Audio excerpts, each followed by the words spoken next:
বলছে যে part 3 of the Constitution is also described as the Magna Carta of India।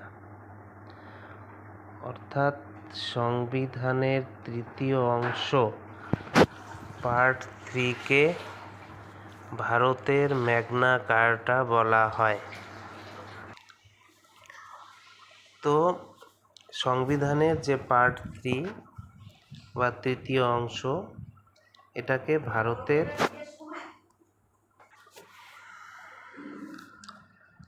Part 3 কে ভারতের Magna কার্টা বলা হয় সংবিধানের।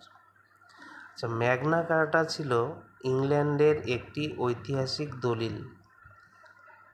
ইংল্যান্ডের 1215 সালে, যেটা জনগণের অধিকার রক্ষার ভিত্তি স্থাপন করেছিল। একইভাবে ভারতের সংবিধানের পার্ট 3 নাগরিকদের মৌলিক অধিকার নিশ্চিত করে, তাই একে ভারতের ম্যাগনা কার্টা বলা হয়। These fundamental rights are known as fundamental। এই অধিকারগুলিকে মৌলিক অধিকার বলা হয়, because they are most essential for the all-round development of an individual। কারণ একজন ব্যক্তির সর্বাঙ্গীন বিকাশের জন্য এগুলি অত্যন্ত প্রয়োজনীয়। তো এর মধ্যে কি কি রয়েছে?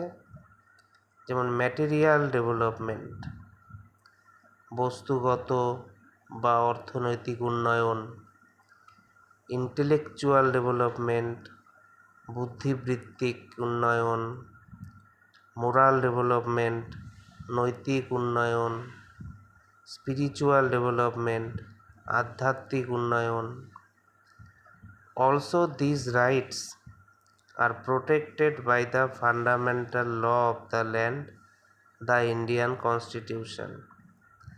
এছাড়াও এই অধিকারগুলি দেশের সর্বোচ্চ আইন অর্থাৎ ভারতের সংবিধান দ্বারা সুরক্ষিত।